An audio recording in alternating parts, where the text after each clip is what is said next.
together at 8:30 a.m. on this October the 15th, 2024.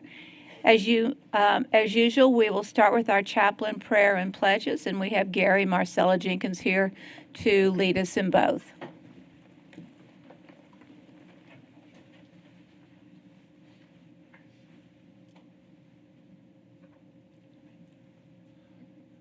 Good morning, everyone.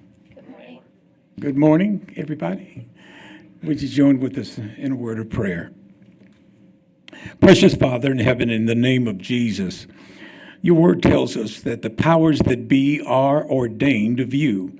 So, Father, today we bow before you asking for wisdom for our mayor, the Honorable Brenda Gunter, and all the members of the San Angelo City Council. We thank you, Father, for all of our first responders, our firefighters and police officers.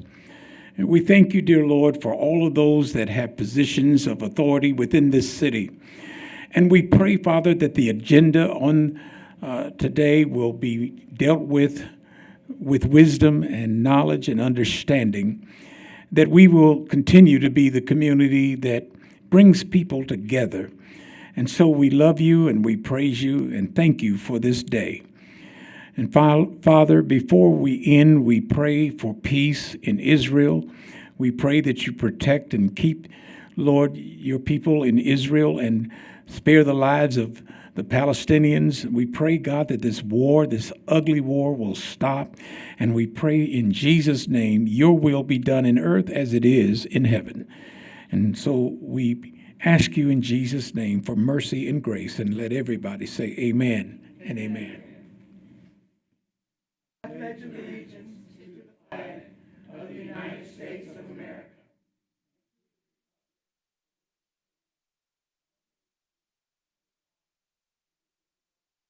Liberty and justice for all. Honor the Texas flag.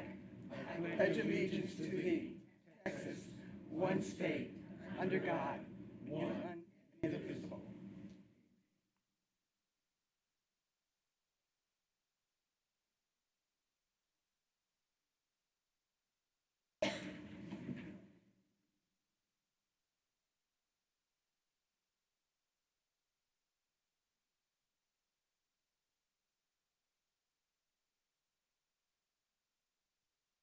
Our first proclamation today is for Meals for the Elderly Day. If you're here for this proclamation, please come forward.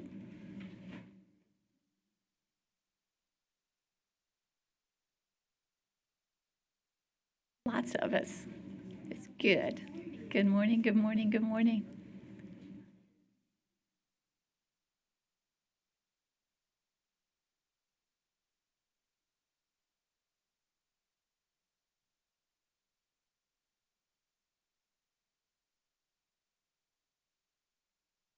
Meals for the Elderly continues to uphold its mission of empowering individuals to maintain autonomy within the comfort of their homes by providing nourishing meals, coordinating essential services, and fostering personal connections with a vision of a future where no adult is hungry, isolated, or forgotten.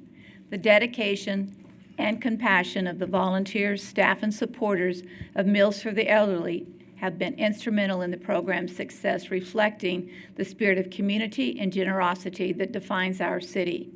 The impact of Meals for the Elderly extends beyond mere substance, offering a lifeline of hope, dignity, and companionship to our most vulnerable citizens, ensuring that they are not only fed, but also valued and cared for. On this occasion of their 50th anniversary, it is fitting to honor and celebrate the remarkable achievements of Meals for the Elderly, recognizing that their unwavering commitment to serving our community and their invaluable contributions to the well-being of our elderly and homebound residents. Therefore, I, Brenda Gunter, Mayor of the City of San Angelo, Texas, on behalf of the City Council, commend and recognize Meals for the Elderly for their extraordinary contributions to our community over the past 50 years, and do hereby proclaim October 15th, 2024 as Meals for the Elderly Day, in honor of their unwavering dedication to improving the lives of our elderly and homebound residents. Who would like to come forward and accept the proclamation and offer some comments?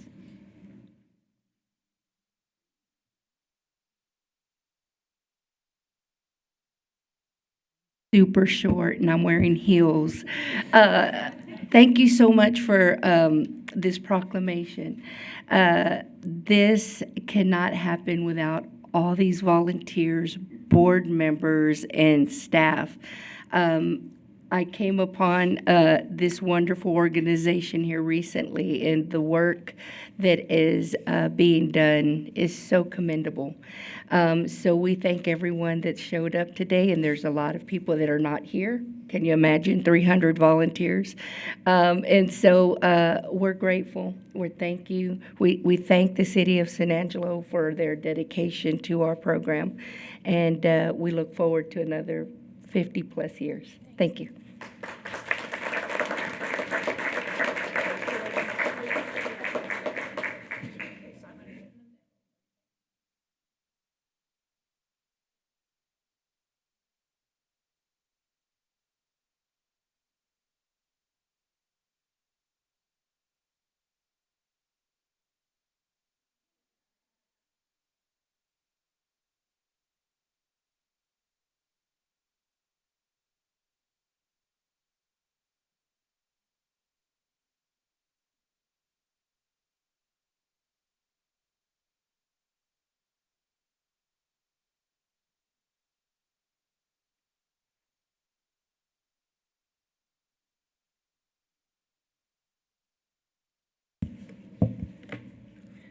The next proclamation is for Red Ribbon Week, and I'm sure we have individuals in the audience for this as well.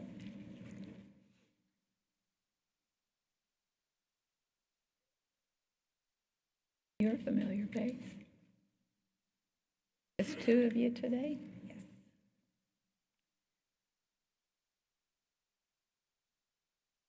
Substance use disorder is particularly damaging to one of our most valuable resources, our children, and is a contributing factor in the three leading causes of death for teenagers: accidents, homicides, and suicides. It is imperative that visible, unified prevention education efforts by community members be launched to eliminate the demand for drugs. And it is the goal of Red Ribbon Week and ADAC to involve families, schools, businesses, churches, law enforcement agencies, and service organizations in all aspects of this campaign to establish an atmosphere that supports awareness, education, and ongoing initiatives to prevent illegal drug use. The Red Ribbon Week campaign theme promotes family and individual responsibilities for living healthy, drug-free lifestyles without illegal drugs or the illegal use of legal drugs, and there are many activities planned during the Red Ribbon Week campaign in Tom Green County. Now, for all these reasons, the Alcohol and Drug Awareness Center for the Concho Valley and Concho Valley Cares are asking the residents of the city of San Angelo to observe Red Ribbon Week and call upon all residents, parents, governmental agencies, public and private institutions, businesses, hospitals, schools, and colleges in the city of San Angelo to support and increase community awareness and prevention efforts in our community.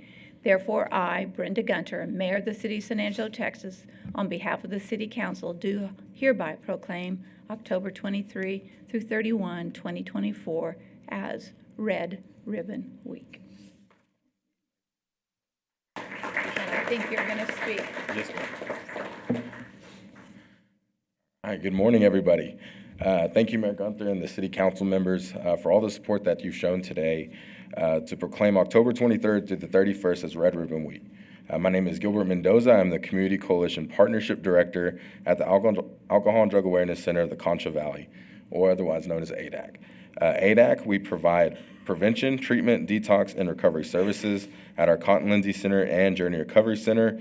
Counselors provide one-on-ones for our clients' education, support, and accountability. I encourage anyone in the community that knows of someone struggling with substance use disorder or alcohol use disorder to give our office a call to seek treatment. Also at our Cotton Lindsay Center, our prevention team works tirelessly, traveling from county to county, working with schools and boys and girls clubs of the Concho Valley.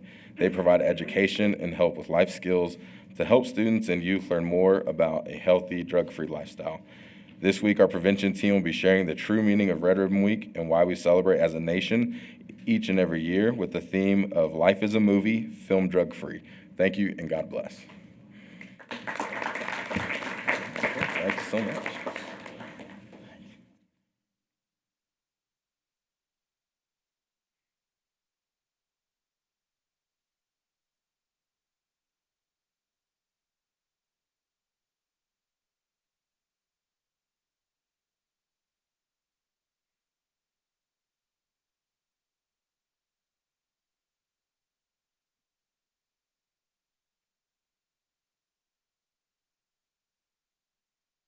The next proclamation is Community Planning Month, and do we have individuals in the audience for this proclamation?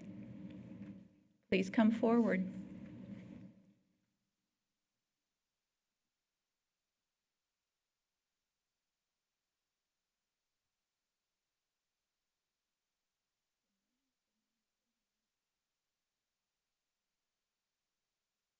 Change is constant and affects all cities, towns, suburbs, counties, boroughs, townships, rural areas, and other places. Planners can help navigate this change with data-driven insights and expertise that provide better choices for how people work and live. Community planning provides an opportunity for all residents to be meaningfully involved in making choices that determine the future of their community. And the full benefits of planning require public elected and appointed officials who understand, support, and demand excellence in planning and plan implementation. The month of October is designated as National Community Planning Month throughout the United States of America and its territories, and the American Planning Association endorses National Community Planning Month as an opportunity to highlight how planning is essential to every community and how planners are uniquely positioned to identify solutions to communities' most difficult housing, transportation, and land use questions.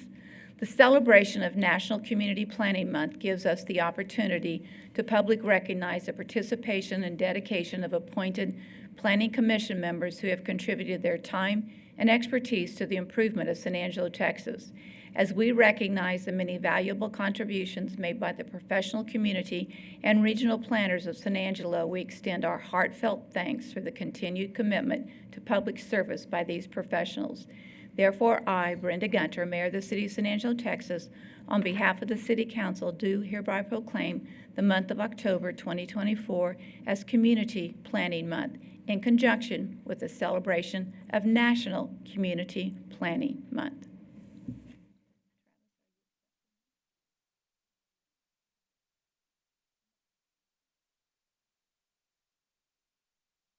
Thank you, Mayor. Good morning, everyone. I'm Travis Stribling. I'm the Chairman of the Planning Commission.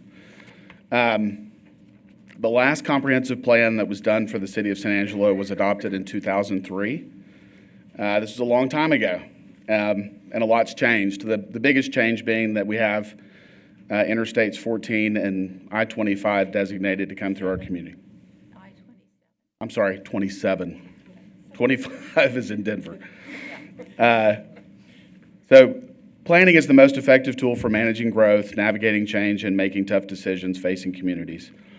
Powered by community planners, data-driven insights, expertise, and a sense of residents' needs, the planning process helps communities define their goals and a path to achieving them. The plan is a roadmap that helps leaders make informed decisions about what residents and the local economy need to thrive. Planners see a broader view, understanding how policy decisions like reconnecting communities cut off from essential services can impact a community now and into the future, how to properly grow our boundaries and improve quality of life, which makes San Angelo a desired place to live, work, and play. Planners' recommendations are backed by extensive research, community conversations, a deep analysis of data sets from across multiple sources.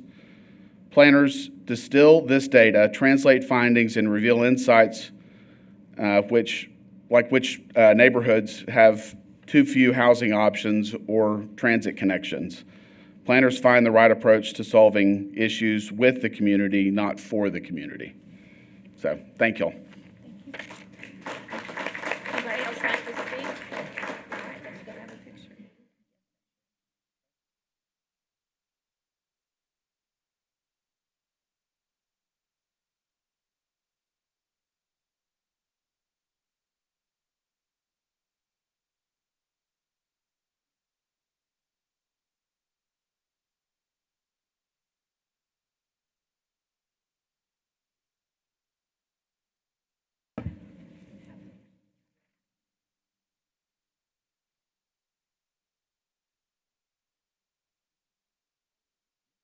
Go.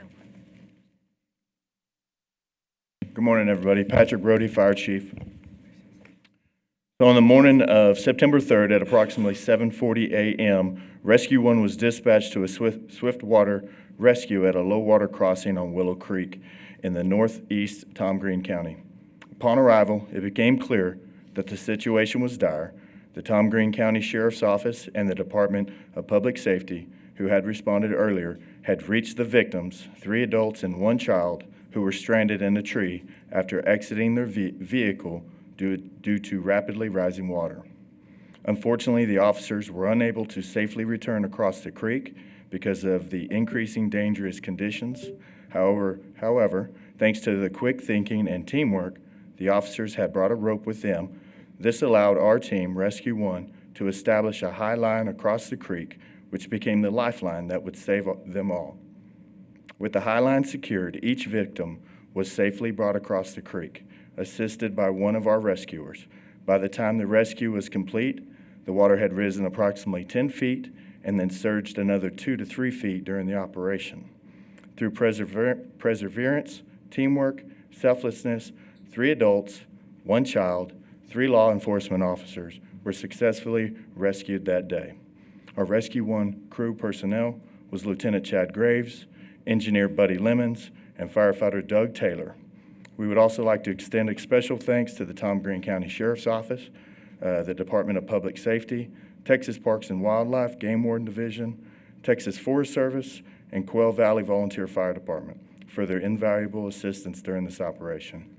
And if any of y'all have seen the video on Facebook, we're going to show it again today. Mr. Groves. Buddy Lemons, driver on San Angelo Fire Department. I drive the heavy rescue truck.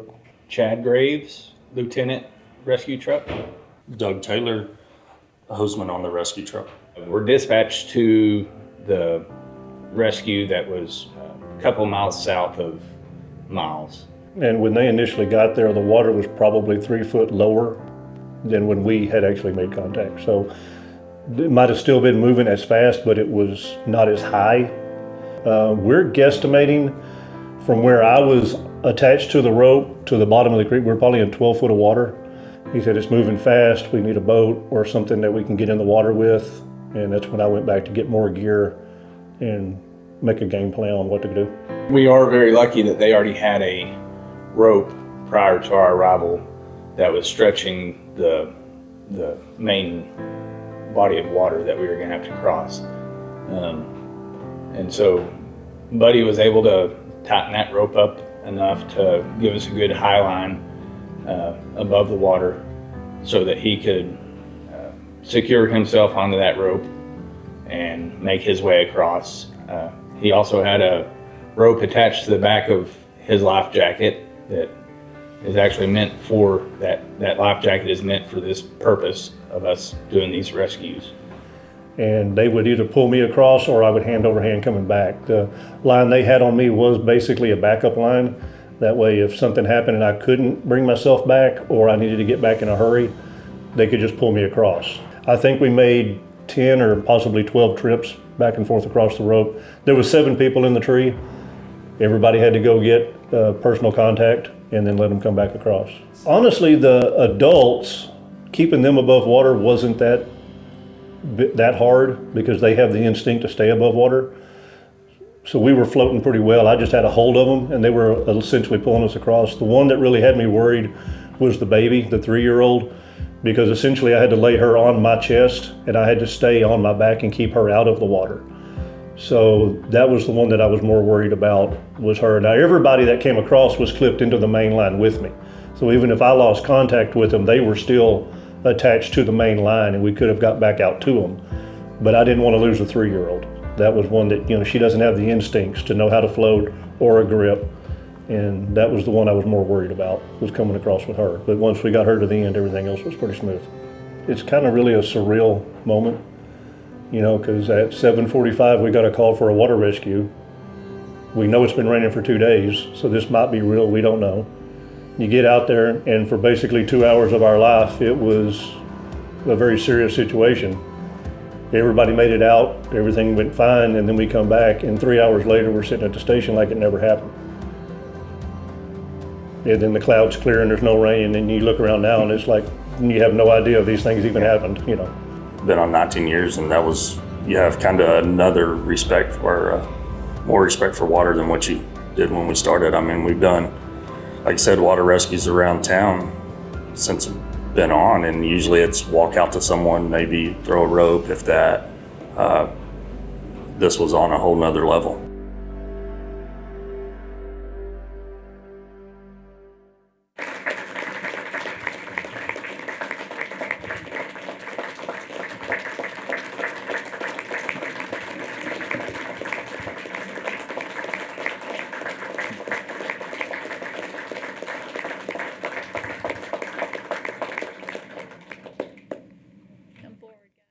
Not yet, not yet. So today we come together to honor the extraordinary efforts of these brave rescue crew and award them the Medal of Honor, the highest service award for any active duty member. So Firefighter Doug Taylor, Engineer Buddy Lemons, and Lieutenant Graves, would you please stand at attention for your award?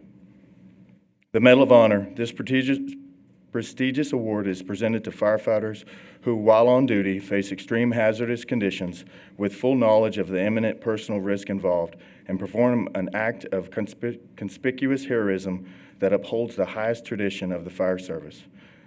Gentlemen, the three of you exemplify the core values upon which this department, the fire service itself, are built upon: honor, duty, courage, and service. Your bravery in the face of danger reflects the highest standard of our profession.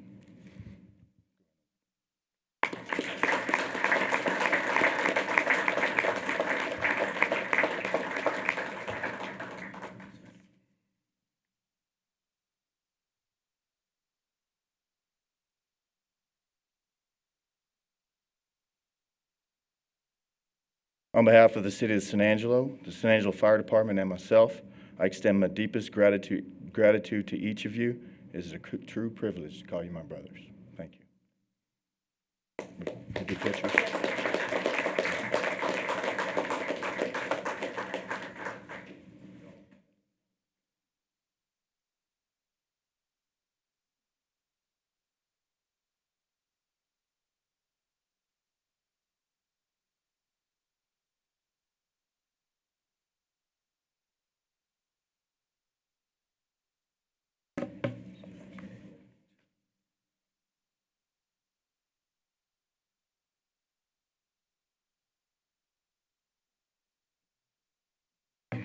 One more.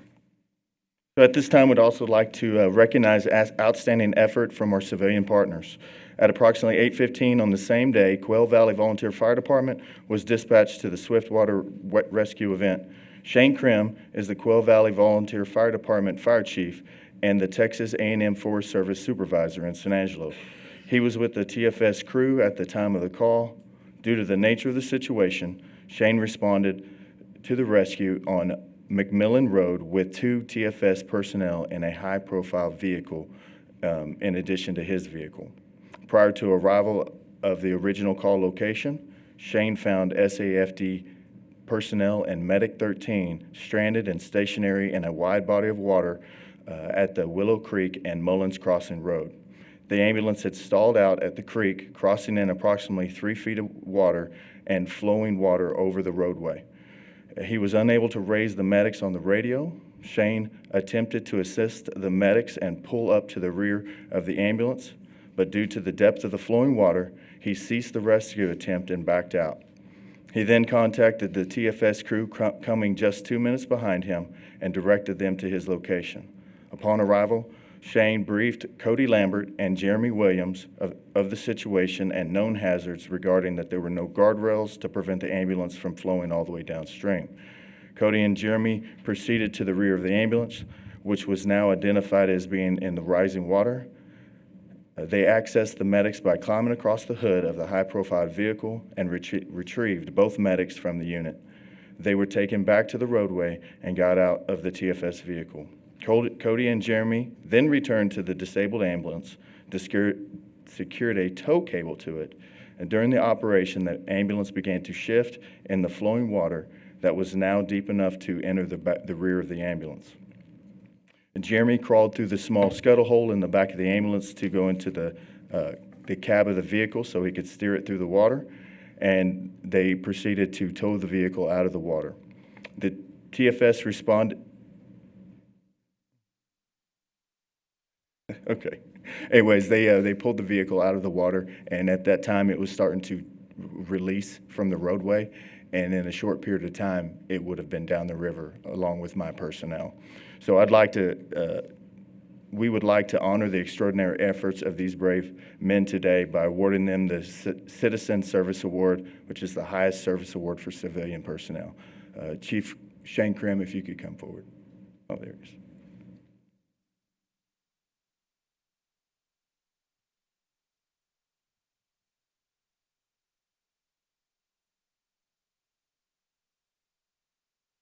The Citizen Service Award is awarded when a civilian assists in an emergency situation or provides service which may be deemed beneficial to the San Angelo Fire Department, whose actions in the face of imminent danger resulted in the saving of life and property.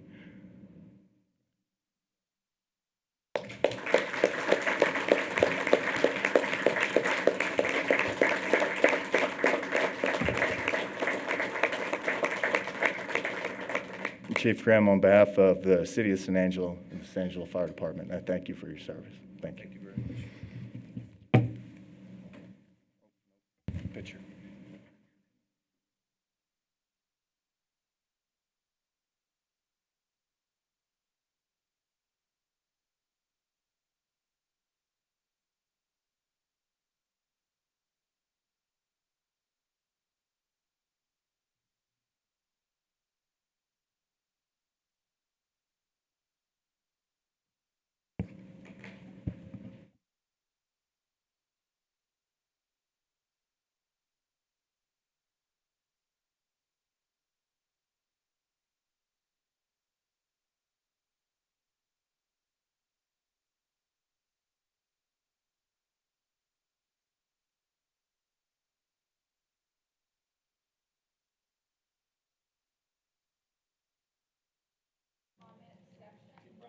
Oh, got to turn on the microphone.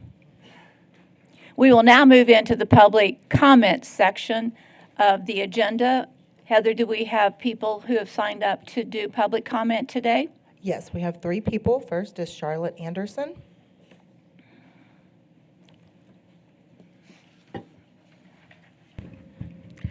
Good morning, Charlotte Anderson, Executive Director of Keep San Angelo Beautiful, and we're here to give you a recap of our fall sweep, which was this past weekend.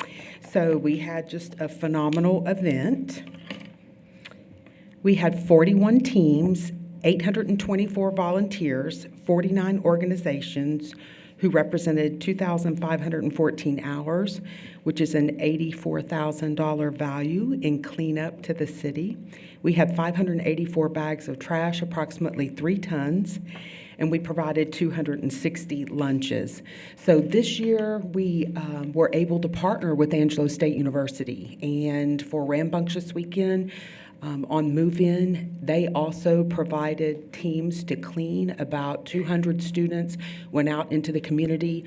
We were happy to facilitate that with them and provide materials for all of the students. And then again, for homecoming week, this Sunday, they were also out in the community picking up trash. I want to say maybe a team of about 150, which would have been our Greek Life, student organizations, and student government. So we're very proud of our partnership with Angelo State University, which is making our numbers just go through the roof.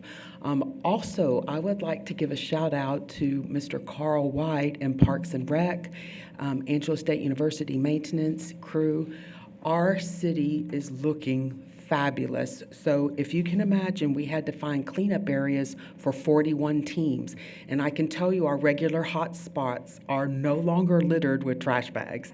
So between 2020, when COVID started, and today, the city has definitely improved, and we're really proud of the work of the citizens, the volunteers, the community, all of our donors and sponsors, because our work has been well done and really making an impact.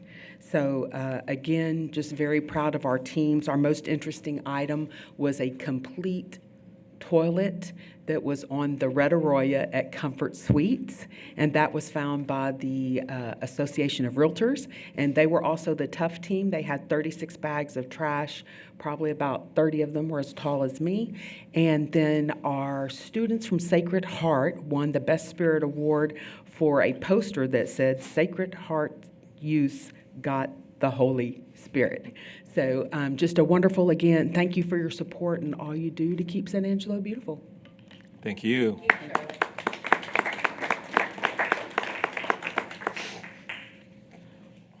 Jamal Schumpert.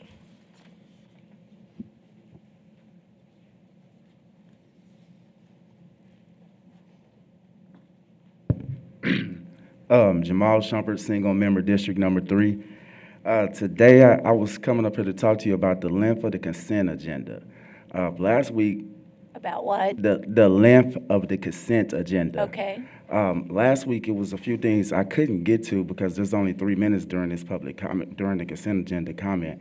One of those things was the Hickory groundwater. I was wondering if y'all know when or if we are already. I'll tell you, because they're on the consent agenda, what we will do is if you'll give me the items that you want to comment on, we will pull those so you can comment on them at the point of the public at the discussion on the consent agenda. So what 3 items would you like pulled? That the particular item he is referencing was on last meeting's consent agenda that he did not have a chance to address, and he would like to address that now. Well, there you go. I was wondering if we had already started bringing in the water from that well, or we're just still working on the wells to bring in the water. You got Mr. it? We are bringing in water. Public comment is for comments. At this time, it's not a question and answer. Oh yeah, she can ignore my answer. I mean my question. Okay. I could ignore you, but I didn't. Yeah, she was polite. Answered it. Well, and another thing, because of the length of the consent agenda, you did mention y'all would pull it. I'd appreciate that on some of them. And another thing, one of the things on the consent agenda about the Pecos Street and Sherwood Way, it was about the low plane, high plane TCEQ requirements. We approved it, but we didn't list whether or not we was gonna come back into compliance with TCEQ. I spoke on it last week, and I'm speaking on it again this week because as I've looked back through a lot of our water departments and operations, we have quite a few TCEQ requirements, and they're coming from the outside contractors. They're not coming from Reese Albert or our local contractors. It's the outside contractors who I guess are required, who are reporting these things. So I would suggest all of us just take a deep dive into what's going on in our sewer system and water delivery system. And that'd be it. Thank you. Thank you, Jamal. And lastly, Jeremy Valgardson. How dare you resign? Yeah, don't let him talk.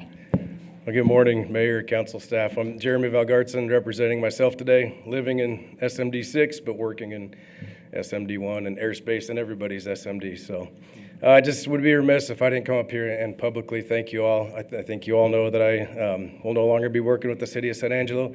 But you'll come back. Yeah, we already know. You might be leaving, but you're coming back. I'll come back for sure. Never forget where I came from. I'll be moving to Corpus Christi to work at the international airport there, but I just want to thank you all and Mayor for your support to allow this airport to grow. You've always been very supportive and found ideas to help it grow and develop. And I know I'm very biased, but I think that the runways are your most valuable pavement in the city of San Angelo. So, Daniel, and to you also, thank you for your support. And Michael, they've been great bosses. Nothing but absolute support for this airport. So I would encourage you to continue to support the new director as they come in. I think we have a lot of momentum. We've been failed a little bit by the federal government on the mod for the south taxi lane and also with our approach control, but we're working with them and we got a lot of momentum in the right direction. So please continue to support them. You have a fantastic airport and thank you for what you do for our community. I've been able to raise 3 kids in the city of San Angelo and it's been a great place to live. So thank you all.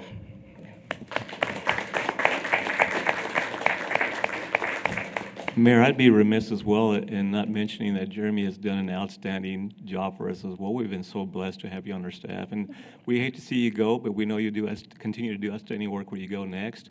And yes, absolutely, Mayor, we'd love to have you back someday. But again, thank you for everything that you put, all the effort you put into this to make the airport a much better place than what it was when you first got there. So again, thank you, and God bless you. And please stay in contact. We can still use your advice and your guidance and all the information that you have in regards to the projects that we have worked on or are working on and intend to make happen. So thank you. Leave your personal cell phone number with us, please. We got it. Is that it, Heather? That's it. Okay. We're going to move into the consent agenda. I want to make an announcement on the consent agenda to start with, and that is item B1 has been pulled, will not be a part of the approval process. B2 still maintains a piece of the consent agenda. But with that, I'm going to start with Larry and ask if there's an item he'd like to have pulled. No, ma'am.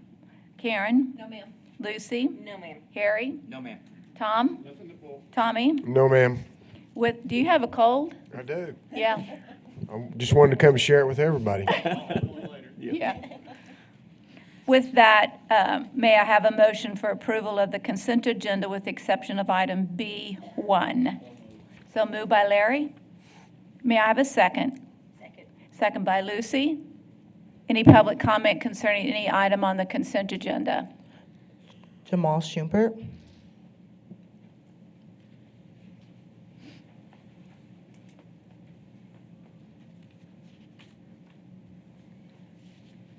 Jamal Shumpert, single member district number 3. I had a question. Well, I guess you could say a question. It's about the pricing. Will we have more control over that pricing of the things we have there at the Bosque? Because we're going to lease it out, and he does sell ice cream. He will have all those other assets that we have. And I was looking in the improvements. Maybe we could speak to him. Maybe we could put some like cowboy graffiti down there on the bridge, or maybe they don't let you paint bridges here. I'm not sure. And as far as the hot food trucks, he mentioned bringing in hot food trucks. Is he gonna charge those hot food trucks a rental space? Because last time I checked, I think to put a food truck in downtown in that park is free, right? Outside of those things, I think it's a pretty good idea to have that ice cream there, that ice cream place there. I think that is a pretty good idea.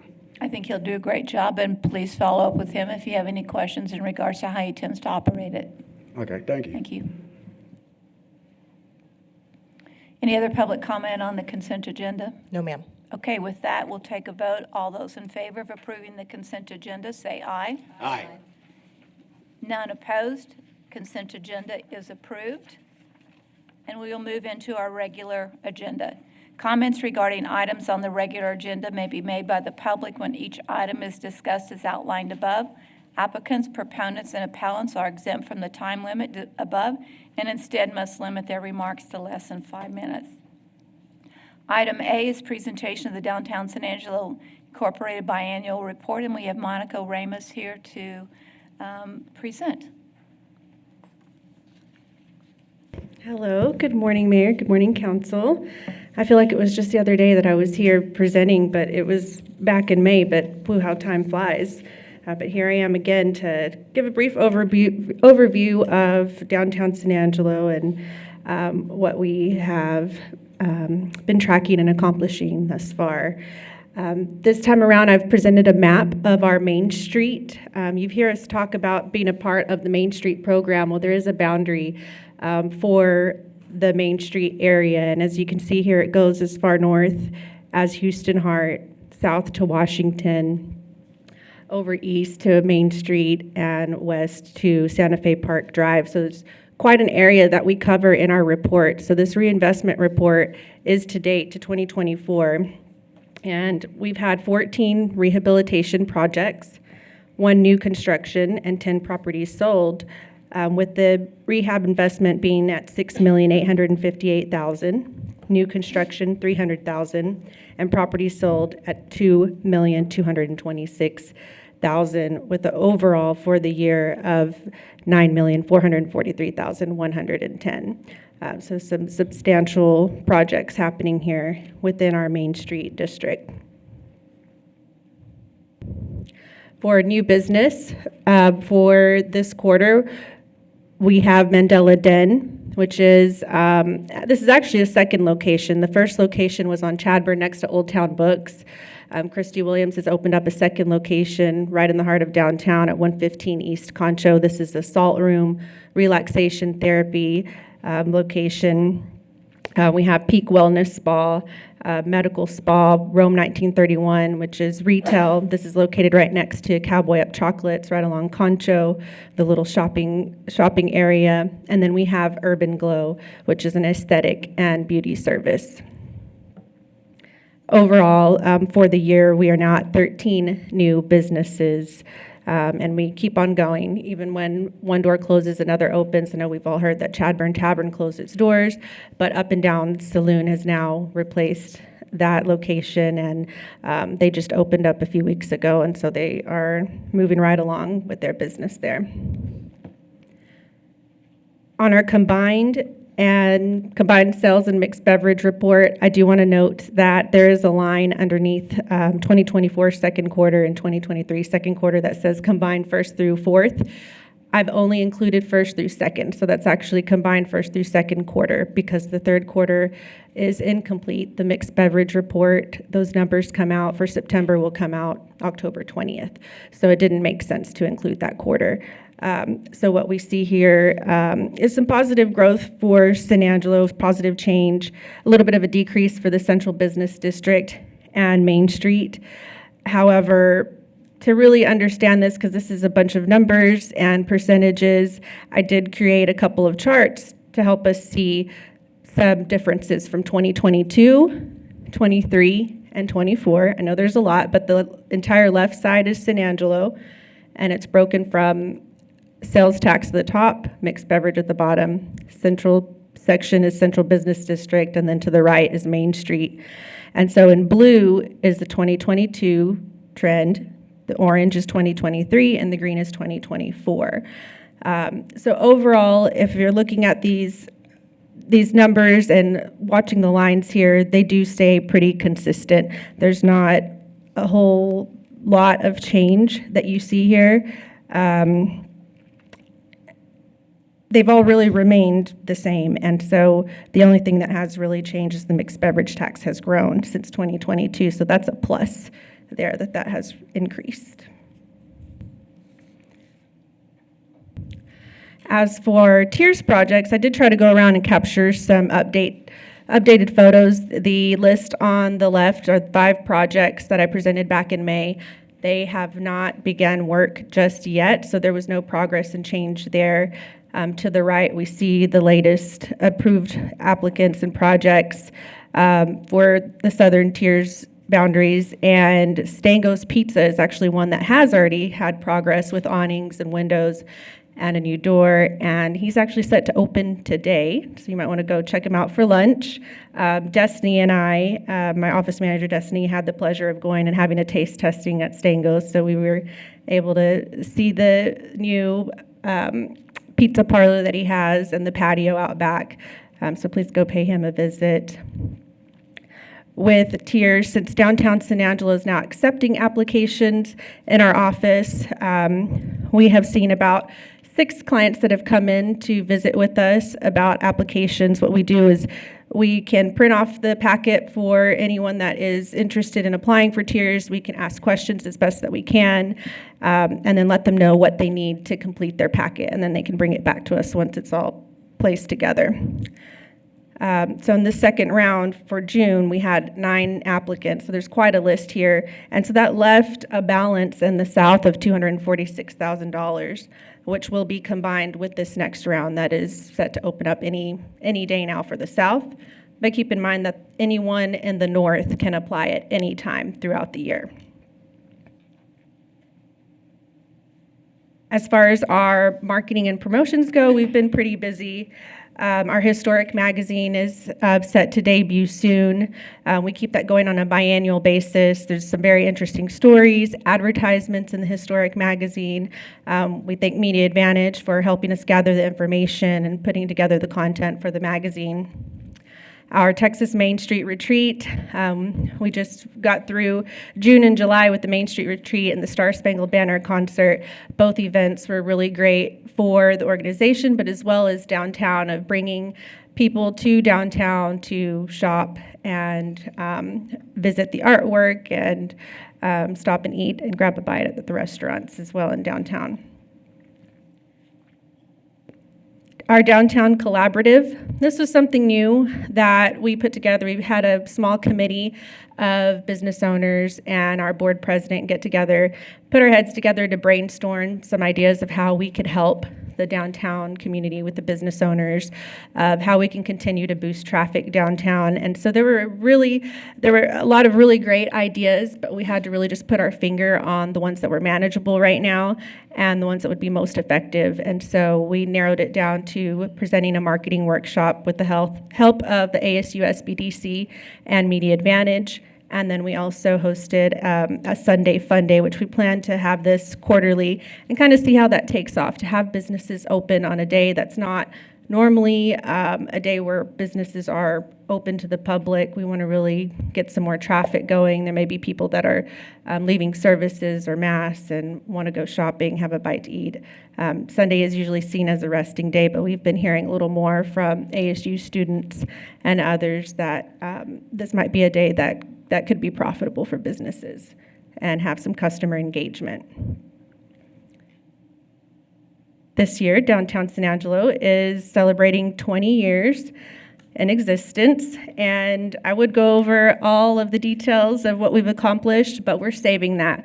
We have some videography. I want to thank our board members. I had a really great group together, Luis Ortiga, Andy Markey, Michelle Babiesh, Hector Leos, Gary Jenkins, Sierra and Dakota at Old Central Firehouse. They all came together and planned a really nice agenda for how we want to present our 20 years, our celebration, and the impact that we've made, but not just the organization, all the people that impacted downtown, the business owners, the property owners, because a lot has transformed over the past 20 years, and it's not just the organization to thank, it's everyone coming together that made things happen. And so we'll have a videography, a presentation to share through social media and website here soon once we get it all tied up, and we'll be able to present it to the public to showcase where we were to where we are now. The Mini Miss Wool pageant is coming up soon on November 8th and 9th. This will be held at the Brooks and Bates Theater. This is something not so new, but to do a spinoff of the original Miss Wool pageant for little girls ages 6 to 11 to participate in a competition. Very casual, no experience necessary, but I think it's going to be really fun. There will be an opening reception on Friday evening with educational displays from the Texas Sheep and Goat Raisers. Dolores Vernon is traveling from Campwood, Texas to visit with us and to have her retail showcase as well that evening. And then the pageant will be Saturday evening. Concho Christmas celebration is something that's a little bit new for us, downtown San Angelo.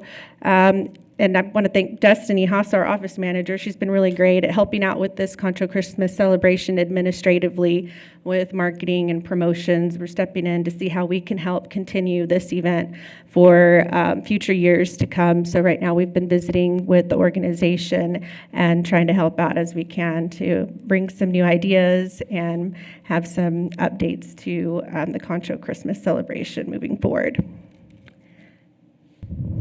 And that was short and sweet. That's all I had. Do you have any questions for me? You might look at the spelling of that store, Rome. I think the spelling that you presented is not what she has on her windows in terms of how it's marketed. So you might double check the name of that business, Thank please. you, Mayor. Yeah. Yes, ma'am. Other questions, comments, Tom? Monica, I know you're taking over the Christmas Concho Parade, all that. Just give us a brief update. You're putting your toes in that for the first time. We're taking that over as a city. Kind of give us a little bit of a spin on that. So I was, kind of like everyone else, wow, this is a big, big event. This is a lot to tackle. However, we've been meeting with Mr. Pfluger and Cynthia, his secretary, and Cynthia was gracious enough to put together a whole schedule, a timeline of how the event runs. So we were able to read through and see how it goes from start to finish. Destiny and I have been assisting as far as making comments for the website, updating social media. Destiny has also been making a few phone calls to update the radio liners, which Concho Christmas coordinates with KCSA Radio to have Christmas greetings that play throughout the night with the Christmas music as you're touring through the lights. And so we've been doing administrative tasks, and that's really what it is. The Concho Christmas celebration has a phenomenal committee. It's a group of people that are passionate about the community and about what they're doing for this Christmas holiday and every year, and they already know what their tasks are. They're accustomed to it. They've been doing it. This is going to be 31 years this year, and so they each have their own idea of what they're doing, and they get the tasks completed, and there's monthly meetings where we come together and give updates. And so far, I think it's going pretty smoothly, and we're handling our part pretty well. How many volunteers do you need for that? Oh my gosh, that's a really good question. There's And the reason I ask you that is people here probably don't understand the importance of a volunteer. I know they've done some with KSAB and things. Volunteer, the value of a volunteer is probably $30, $40 an hour. You just coming from the stock show and rodeo, you don't realize that. So what I encourage anybody that's listening is to, if they feel like they could help or they have some evenings could they just contact you, come down and say, hey, where can I help out? Yeah, absolutely. Thank you, because volunteers really are they're number one up there with sponsors. Volunteers are number one in making events happen. It can't really take just one person. It takes a village to really support and make an event successful. There's so many moving parts. The community hosts are an important part to the Concho Christmas celebration as well. These are either families or organizations that choose a day in December, and that evening is when they will go out and collect donations from the cars that pass through for the Tour of Lights. And that's an important one because that's going into the evening hours and it gets dark, and so you're out there for a few hours. And so I commend the community hosts for stepping up to take that role, and that's for every day for the month of December. And right now, the 25th is the day that's open and available. So if anyone would like to call and contact us, we can definitely pencil you in for the 25th. Thank you, Monica. Thank you. Any other questions or comments, Larry? Could you repeat the time, location, date of the mini Miss World contest? Yes, so Friday, November 8th is the opening reception from 5 to 8 p.m. And Saturday, the pageant begins at 5 p.m. at the Brooks and Bates Theater. I believe that's 82 Gillis Street. I think the Veterans Day Parade might be that morning on Saturday, but this is a perfect balance, parade in the morning and pageant in the evening. Other questions or comments? I just have a comment. Go ahead. I just wanted to thank you, Monica, for your hard work, and it does not go unnoticed, so thank you so much. Thank you, Lucy. Mayor, just one quick comment. I know that Mr. Pfluger Lee has been very complimentary going back to Concho Christmas as far as what you and Destiny have brought to the, as far as the social media, the creativity. So there's a lot of, I guess, expectation moving forward. This is going to get even better. I think it's great what's been established, but I think it's going to grow and become better. So thank you for your efforts on that as well. Thank you. Thank you. Thank you. Item B. Mayor, we Yes, did have ma'am. a request for public comment on this Oh, yes, by please. Jamal Schubert.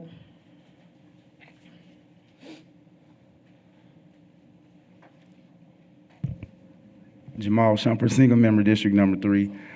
Yeah, Mayor, I wanted to look at the package so I could see the alcohol numbers, but what she suggested seemed a lot better for me about opening up those shops that are closed on Sunday for, she said once a quarter. Why not once a month?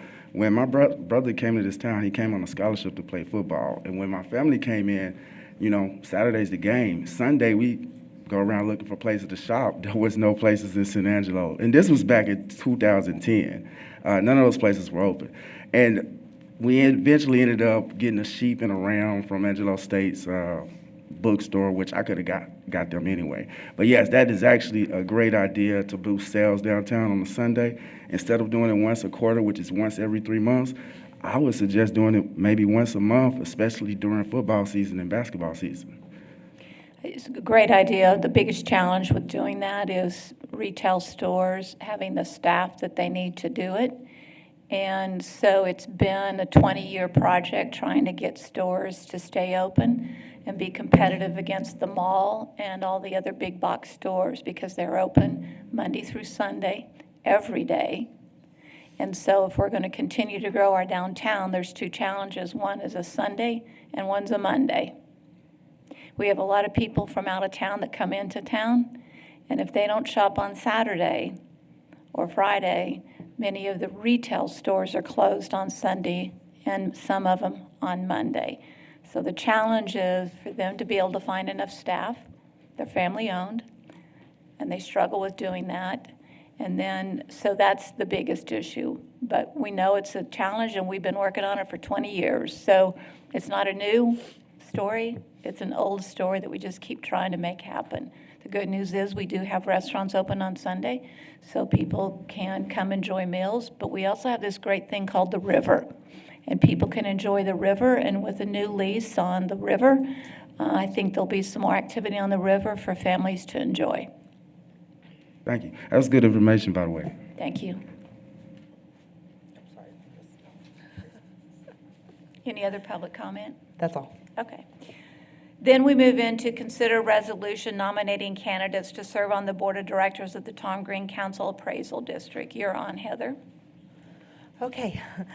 In 2023, Senate Bill 2 brought some changes to the Tom Green County Appraisal District Board, being the 3 elected officials, which has taken place, but then for the 5 appointed board members that are appointed by the taxing units, they have put in, they've called for staggered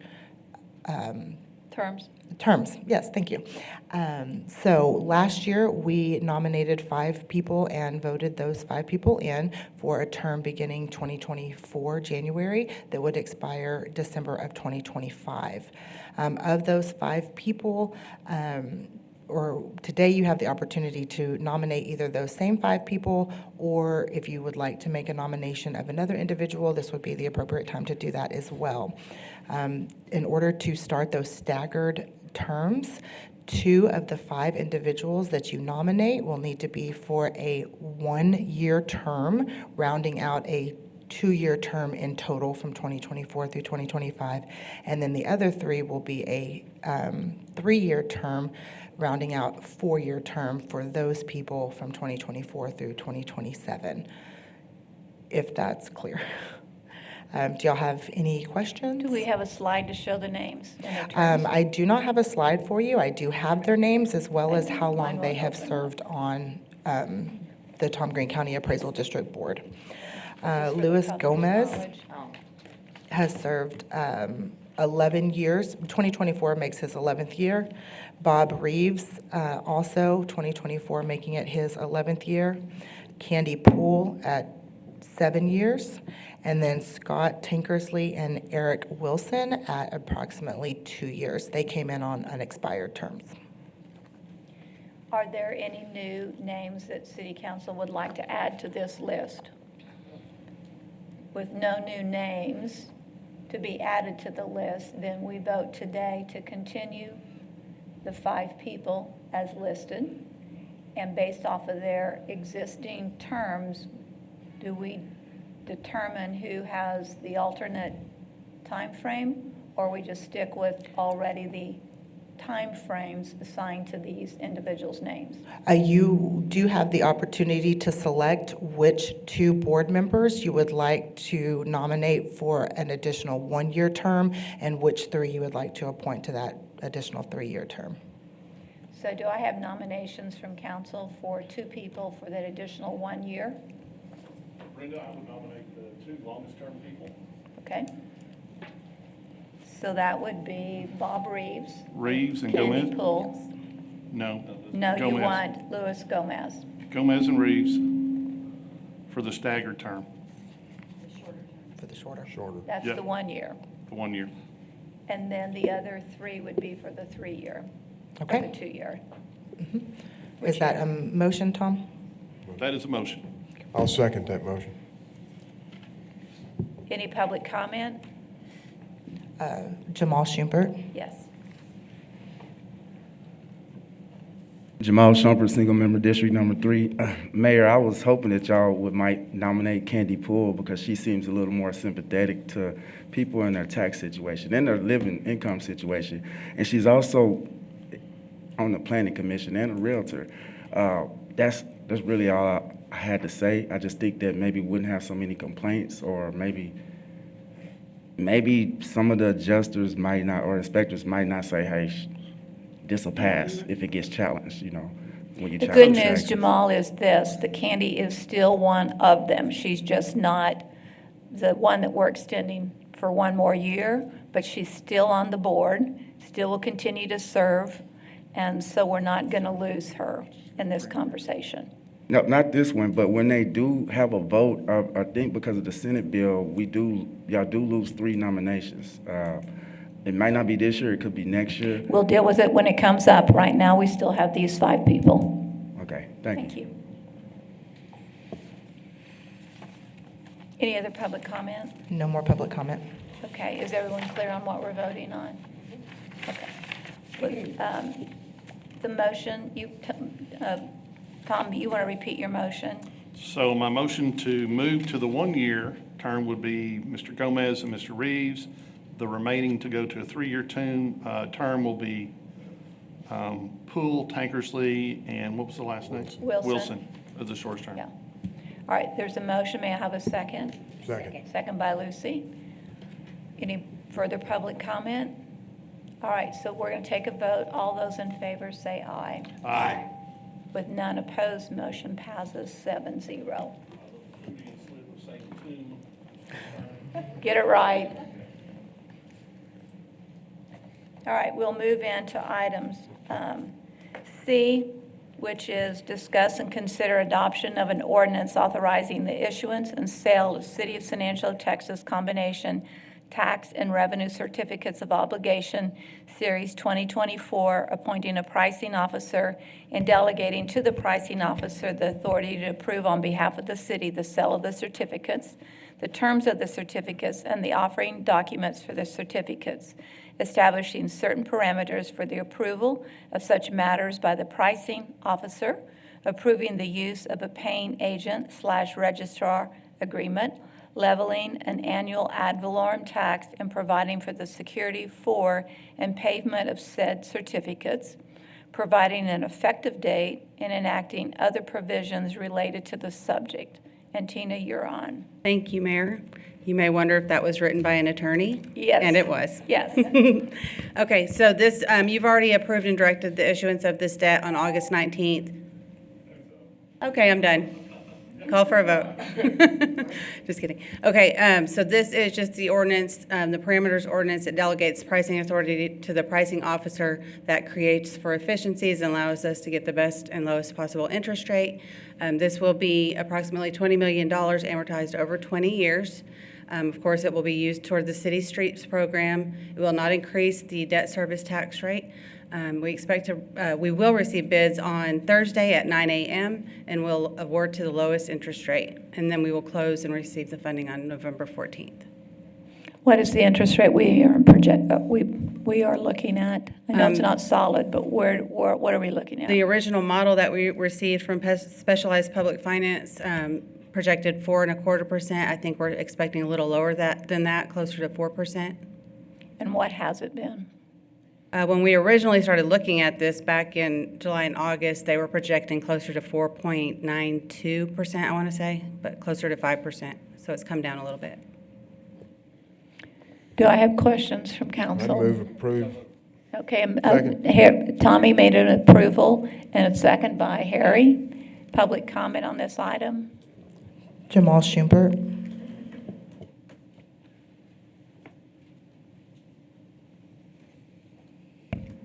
Mayor, is this a ordinance change, or is this just a, I guess, approval of an item? Because what I was reading, it seemed like it was maybe an ordinance change. But when I was actually reading all those documents, interesting thing I found out is that if we default on this, we would have, I guess, what is it, a private water system we'd have to pay, not the city of San Angelo, but a private water system. Is that correct? If we default on this? Because I read through the 26 pages, it literally said. Good for you. Yeah, I know. It's a lot if we don't make our payments. Well, one of the reasons we have a AAA rating as a city, one of the reasons we can come in with the tax rate, that interest rate that she's talking about, is because we have a history of paying our bills and paying our bills on time, so our credit rating is reflective of that. Otherwise, we'd be paying a much higher interest rate and maybe or maybe not being able to get the money that we need to move forward on our streets programs. So the good news is we plan conservatively. We make sure that in the planning and the process of budgeting that we allow for the monies needed to support our debt. And as she said, we're not increasing our debt, so we're in good standing. Yeah, well, we're not increasing our debt, but as I do go through some of our finance things, like last week, we had the whole, the elderly retirement situation, which it just popped up out of nowhere. But if it's a yearly thing that y'all have to go through with finances, sometimes moving forward, it does kind of seem like if we don't keep a handle on the finances, that 3A rating we got, it will drop. And we do have other requirements that will have to be done for TCEQ and other regulatory agencies, which we will have to amend our budget for. So not knowing what may possibly happen in the future is a huge problem when it comes to finances. It's always on the back of our minds, yes. Oh, thank you for letting me know that. Thank you. I feel much better. Thank you. Thank you. Any other public comment? No. All right, with that, we have a motion and we have a second, and we'll take a vote. All those in favor, say aye. Aye. Motion passes 7-0. Thank you. That completes our regular agenda today. We will now move into our closed session. The executive session under the provision of Government Code Title V, Open Government Ethics, Subtitle A, Open Government, Chapter 551, Open Meetings, Subchapter D, exceptions to requirements that meetings be open under the following sections.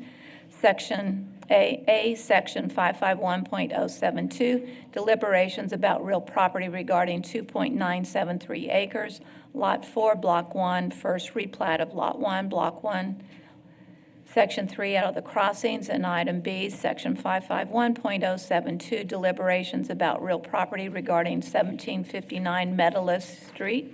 And at this point, we are adjourned for this closed session. Order at 10:33 a.m. There are no announcements to be made following the closed session, so we will go into approving various board nominations. Today we have a Civil Service Commission, Ronald J.J. Graham. The city manager is your appointee to a first term ending January 2027. May I have an approval for that name for that board? I move to approve. Thank you, Lucy. Seconded by Larry. Any public comment? Seeing none? Hearing none, we'll take a vote. All those in favor say aye. Aye. Passes 6-0. Are there any announcements in consideration of future agenda items? Nada. May I have a motion for adjournment? Move we adjourn. Second, all in favor? Just get up and go. We're done.